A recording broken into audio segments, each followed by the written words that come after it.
Welcome to the Professor Nautilus video, the final one. Today we go over the run killer tier. The best trainers of Generation 1, the true best of the best. And we start with Lady Erika from Pokemon Red and Blue, the 4th gym. There's a reason why people skip her, go to Mr. Psychic's house. And don't just walk into Celadon City and say, I'm going to fight the gym right now. There's a very obvious reason. Because that gym is actually a nightmare to deal with if you walked in as intended and try to deal with it. People usually skip this gym for 6th or 7th until after Red or Blue Koga. Or the underwhelming Blaine fight. That's because Erika is stronger than them. With a level 29 Victreebel with Stab Razor Leaf, which always crits in Generation 1, giving an effective 165 power, Sleep Powder, Stun Spore, and I think Acid. Yeah, it has Acid. So yeah, the problem with Erika is you can't really. The Red and Blue Erika, Razor Leaf does a lot of damage. Sleep Power puts you asleep, and since Razor Leaf always crits you, and this is a Victreebel too. A lot of Gym 4s aren't even fully evolved like Erika is here. Take Flannery, for instance, not even fully evolved. Morty, not really fully evolved. But this one is fully evolved. And if, say, you were paralyzed by Victreebel somehow, the tangela can wrap you down.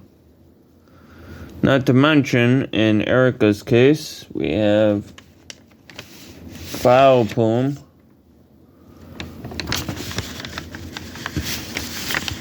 Vileplume has Petal Dance, 105 effective stab. And Victreebel and Vileplume actually have excellent base stats. In Vileplume's case, it has enough defensive stats in which you can take it into Elite Four and do work with it. I know because they did Vileplume in Gen 3 run. And Vileplume did pretty damn good. Actually, basically soloed Winona, the flying type leader. So yeah, Vileplume Victreebel makes a run killer alone. Actually, Giovanni Brown version. This one's the most interesting out of the run killers because they don't. This one doesn't beat you with straight power. This one actually uses strategy. Like Rhydon is Mega Horn, is Fissure, is Rock Slide, or Quake. But it's a Rhydon, not the greatest lead in an 8th gem. Crobat, Bite, Wing Attack, Confuse Ray probably. Crobat has excellent base stats. Not to mention the main character is probably around level 50 to 55, so it's like Giovanni is over leveled, is very good. Like, you do not find, unless there's poison tiles everywhere.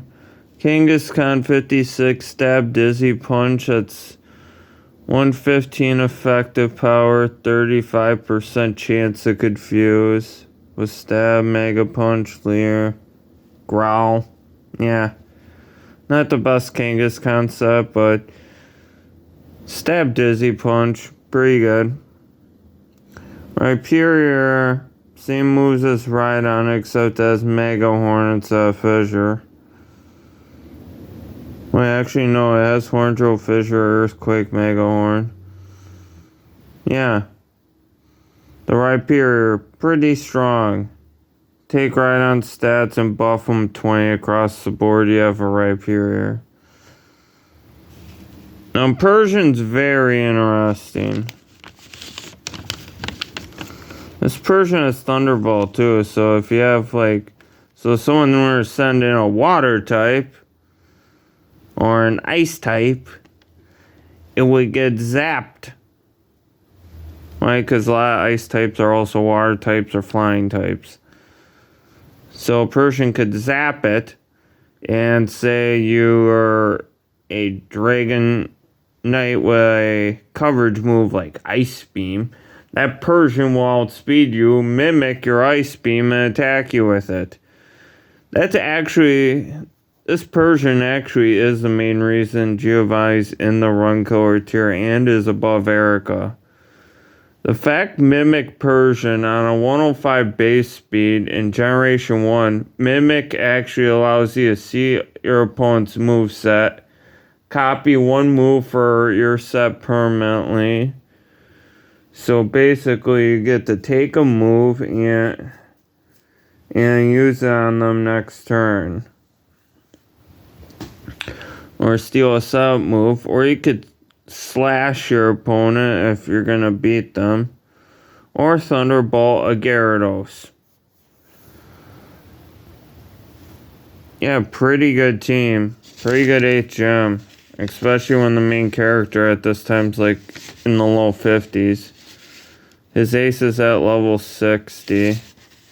And Rhyperior's at level 58. So 2 over leveled Pokemon you have to deal with. Now take a guess what Elias is ranked on Pokemon Grape. Take a guess. Is it the 4th gym? Is it the 8th gym? Is it a league member?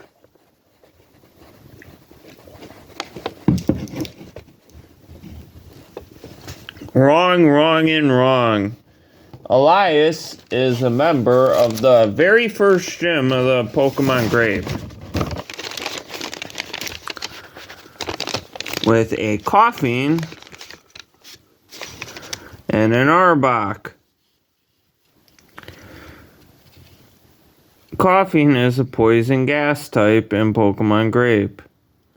It has small gas bomb, tackle, smoke screen. Very rarely you see a first gym have double stab.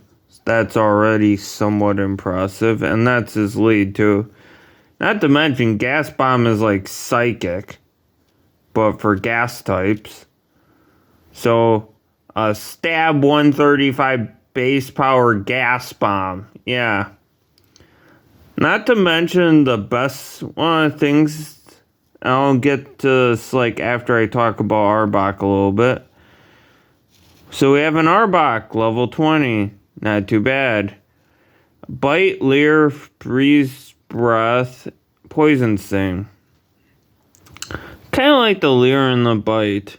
That is actually somewhat intelligent from a first gym Leer. Have a status move that helps with their Bite and Freeze Breath damage. Not to mention it's Arbok. I think it has base 75 speed, 90 attack. Not bad for a first gym Leer. Normally you don't see a first gym Leer with base 90 attack Pokemon. That's already somewhat rare, so. And the weird part about Freeze Breath and Gas Bomb is it covers the 3 starter types. So your starters probably walk in the strongest Pokemon you have, and Koffing or Arbok somehow solos your strong starter. And now you're out of it for the remainder of Nuzlocke. Pokemon Grape is actually a pretty difficult Nuzlocke game. And yes, it is given a Nuzlocke. This game is played to be Nuzlocked. And it's a very difficult Nuzlocke. Took me like 5 or 6 attempts to beat this game. And I'm very good at Generation 1 or 2.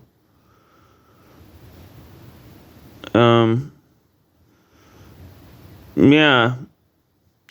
It took me like 2 attempts just to get by this gym too, so it's like... Yeah, it's like 2 Pokemon, but... Koffing Arbok, very good. Very, very good.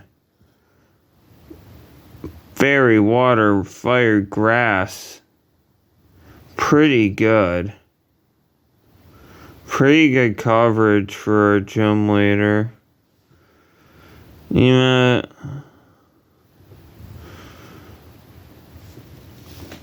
That's why he's like the 5th strongest trainer. And fun fact about Elias, he helps fund the Epsilon program, so dude's evil.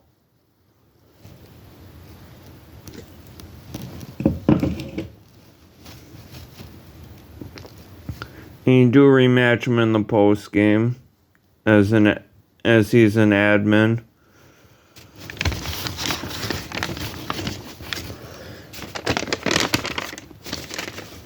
Alright, now we got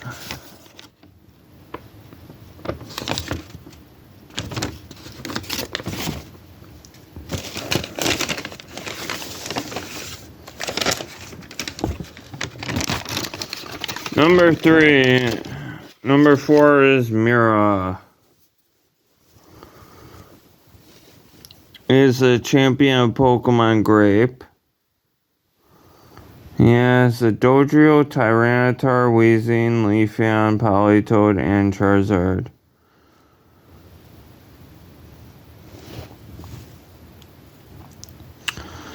Dodrio does have Sky Attack, Drill Peck, Tri Attack, pretty decent. The T-Tar is why he's in the Run Killer. Earthquake, Hyper Beam, Crunch, Rock Slide.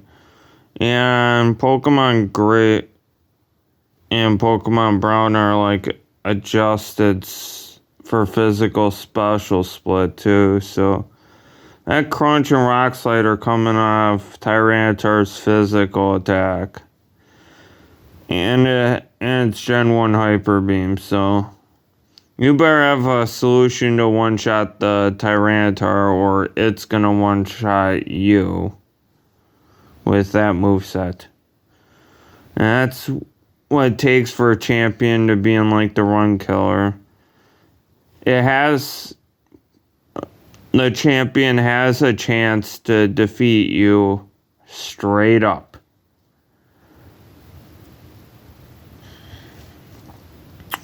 And Weezing, you have Sludge Bomb, Clear Smog. Clear Smog's a gas move. Sludge. And you have Leafeon with grass moves. And you have Politoed. Rain Dance, Surf, Amnesia, Ice Beam. That's actually a pretty good moveset. The problem is the Politoed's moveset interferes with Leafeon and Charizard. So it's not the greatest thing in the world to have Politoed Rain Dance and you beat the Politoed and the Charizard comes out and it's game over. That's kind of why I deducted Mura a bit. But he's still a Run Killer because that T-Tar alone. That Tyrannitar is a nightmare to deal with. Probably one of the hardest Pokemon in the early gens to deal with this Tyrannitar. Because there isn't really that many good bug moves. A lot of the ground types are slower than Tyrannitar. You can't swap out into some for Tyrannitar because it hits too hard. So some's getting sacked. It's just a matter of what exactly. Basically, whoever deals with that Dodrio must deal with that Tyrannitar or you're losing a Pokemon right there.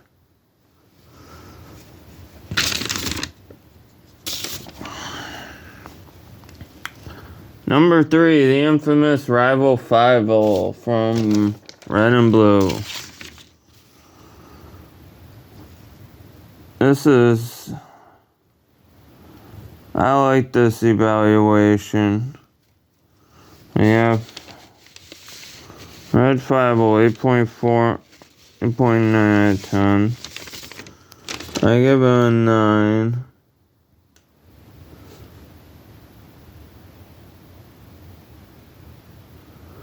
Yeah, you can see a gap between 3 and 7 right here.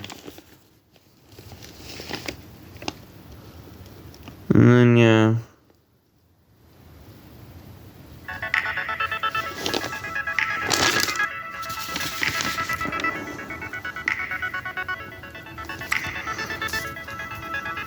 So let's talk about fivul.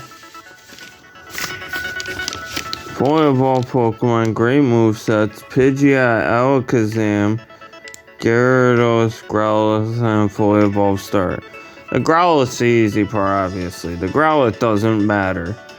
But the Pidgeot's pretty good, even though it has a bad moveset. Wing attack, I mean, really? That's not gonna do much. Alakazam was Psychic and Psybeam.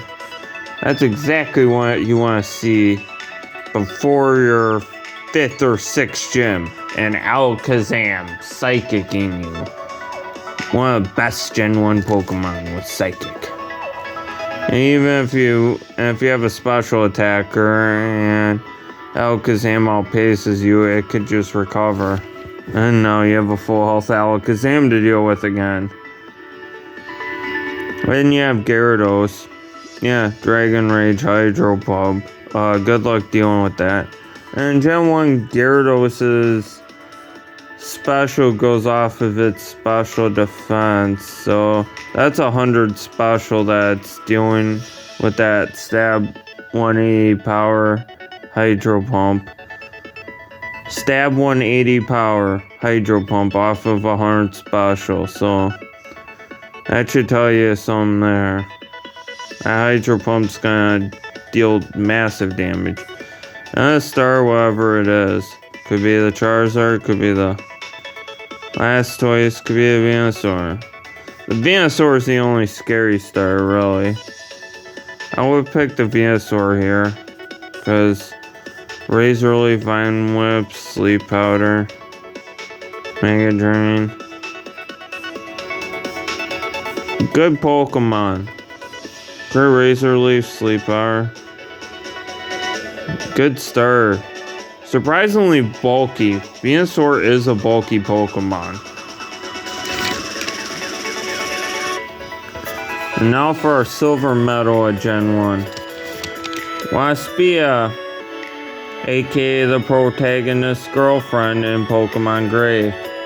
Yes, Waspia is the main character's girlfriend in Pokemon Grape.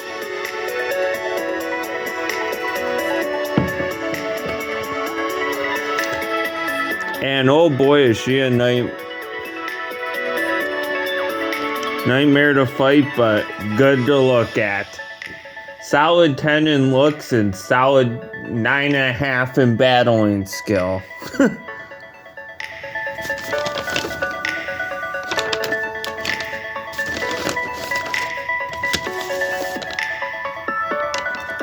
Let's tell you about Waspia. The thing is about a gym that I put on a run killer. The main criteria I look at is, would you skip this gym to fight a later gym and find that to be an easier path?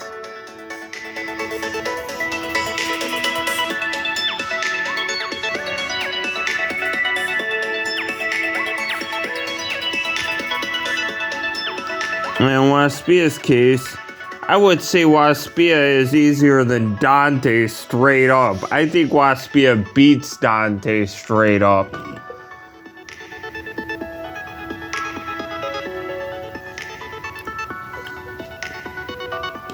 Waspia is the gym leader of Buris City. And yes, it's a bug gym, and it does not suck, obviously.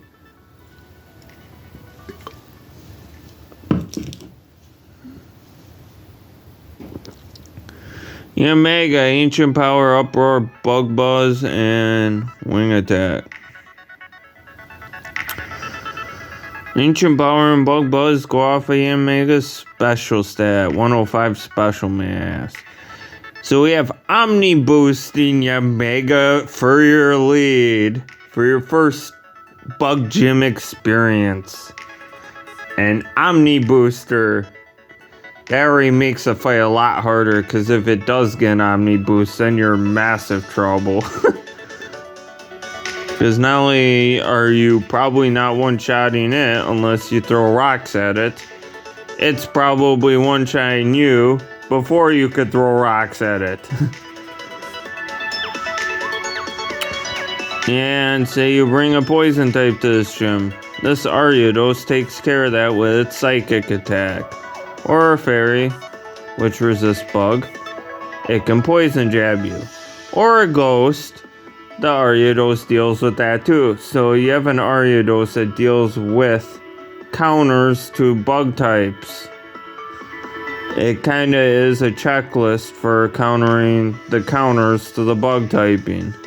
That's a big thing I look at when I consider if a gym is good or not. Is, can the gym deal with counters? This one definitely can. This one's scary because the counters might not be good enough. And fighting her straight up obviously doesn't work because you have a Mega, a Scizor, and a Heracross for crying out loud. Those things' base stats are cracked. So you're not going to beat that there.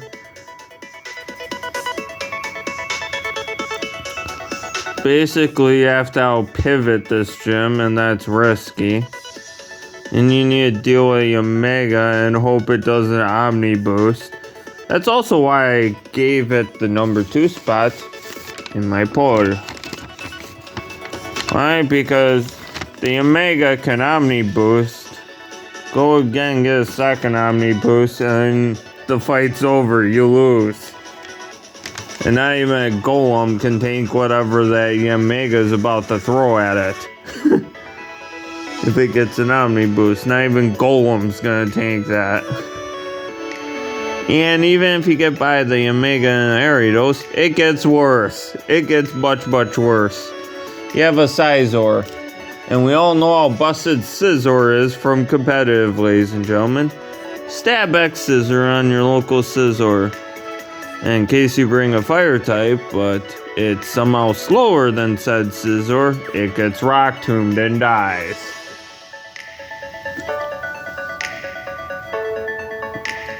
Scizor's lone weakness is the fire, and Scizor has an answer to the fire type. Then you have Heracross. Its standard competitive moveset, Mega Horn, Earthquake, Reversal, and X-Scissor. God bless this gym. I mean, seriously. You have to come in with a crazy plan. Like, I mean a super extreme plan. Otherwise, you might as well take the Nuzlocke, release all your Pokemon, and don't even bother. Because this gym will bring a chill down your spine so deep that you'll need a psychologist to help you. And trust me, whenever I replay this game of Pokemon Grape, and I see Waspia on the mark, I actually get nervous. I get chills. I get extremely nervous because this gym is scary. And not to mention, I wanna have my protagonist wants to have a girlfriend after this fight. And Waspia becomes a girlfriend if you beat her.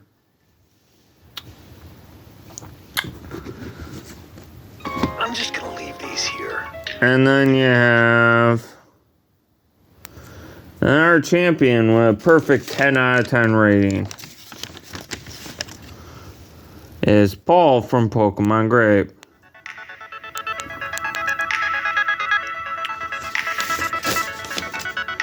This champion is the best there ever was for Generation 1. I got half a page of notes. That's how scary this guy is. So let's go over it. He wants to take over and run the Epsilon cult. He says follow the steps like the cult leaders tell him to. He also found out that the protagonist is his uncle. Gee. Fun fact, his father's the 8th gym we were still on. This is the kid still on. The one who wants to burn everything down. Take over a cult. Scary protagonist. Scary antagonist. You have a Gliscor with Earthquake, Screech, Poison Jab. Disable. The disable doesn't need to be there, let's be honest. Decently, not great. Gliscor doesn't have the greatest offensive potential, but I like the fact that Screech, Poison Jab, and Earthquake. Good synergy with all three moves. And Gliscor isn't terrible speed-wise, so it can deal with stuff. Gengar, Shadow Ball, Dark Pulse, Shadow Force, Gas Bomb. I don't know why it's Shadow Force. I wish I had Hypnosis. That would actually make the Gengar better. But, because Shadow Force is physical in the game. Shadow Ball, Dark Pulse, Gas Bomb. So Gas Bomb takes care of the Trinity and Fairy. Dark Pulse takes care of the Ghost and Psychic. Shadow Ball is in case. Shadow Ball is General Stab, and anything that resists Gas Bomb gets a Shadow Ball to its face. Yeah, Gengar. Gengar always gets my respect. That's also why it's... Basically, Paul is already as good as Waspia, but then we get to Tyrannitar. Oh boy, oh boy, oh boy. Tyrannitar. Imagine a buff version of Tyrannitar, but with slacking level stats.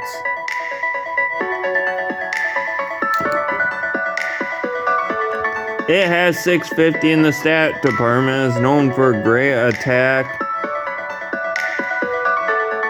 above average defenses, and good speed. Good to great speed. Imagine Tyrannitar that is fast. That is Tyrannitar.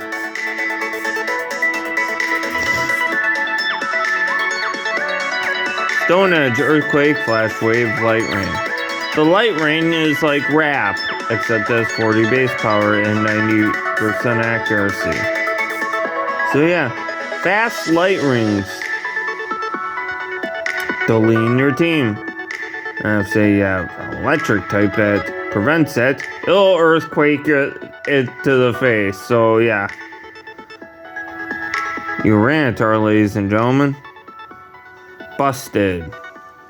Not to mention you have a Blastoise to deal with after that. Flash Cannon, Hydro Pump, Ice Beam. Fun fact, they gave Blastoise Steel type. They actually gave him the Steel type and some raw max. So it's like Water Steel. And this is... And Grape's one of the ROM hacks where Blastoise is Water Steel. So I have Flash Cannon as Stab. Hydro Cannon is like Water Hyper Beam. It's like the Water's version of Hyper Beam. And like Generation 1, if you hit your recharge move and it KOs an opponent, you don't have to recharge. And Ice Beam for all those dragon lovers out there, flying type lovers. Has answers for that too. Houndoom, Flamethrower, Dark Pulse, Fan Attack, Crunch. So it has options in case your special defense is too high, it can crunch you and then Flamethrower you. It has options if you love Double Team. Fan Attack hits you no matter what, so... And Tangrowth, Power Whip, Synthesis, Ancient Power Wrap. So, its goal for the Tangrowth is the Ancient Power, again, Omni Boost. and then either wrap you down or hit you or keep wailing away at you and synthesizing when it gets lower. Everything is a threat, definitely. I would say a Glycecore might be the least threatening thing on its team, and is Earthquake. Tyrannitar is a complete machine and is a bulky fast sweeper, super busted Pokemon. That's why it probably never got released in the main series games in the first place. Because it made Mewtwo look like a terrible Pokemon if Tyrannitar got released. That's also why Butterfree doesn't have a Mega Form. Because I got to test out Butterfree's Mega Form for Uncle Jim Tendo. Yeah. And Butterfree's Mega Form, it was so busted we decided not to release it. It's too good. Gengar is a glass can, but is messy. Why? Same thing with Blastoise is a problem because it can obviously Hydro Cannon. Tangrowth is a problem too because it can Ancient Power, get an Omni Boost, and then Power Whip you down and synthesize when it's low. Keep in mind these Pokemon are level 70s too, so he's significantly higher than the one that comes before him, Mattis, the Wood type leader. Significantly higher Pokemon. You have to be in like the mid-70s to beat Paul. And even then, it's not guaranteed because you have to have an answer for Tyrannitar. That's the thing when I look at for number one. Does he have the number one Pokemon? Yes. Is the surrounding cast the best there ever was? Not really, but pretty damn close to it. And Tyrannitar is the most busted Pokemon in a ROM hack I've ever seen, still to this day. I'd rather fight an Arceus than a Tyrannitar. And that's the video.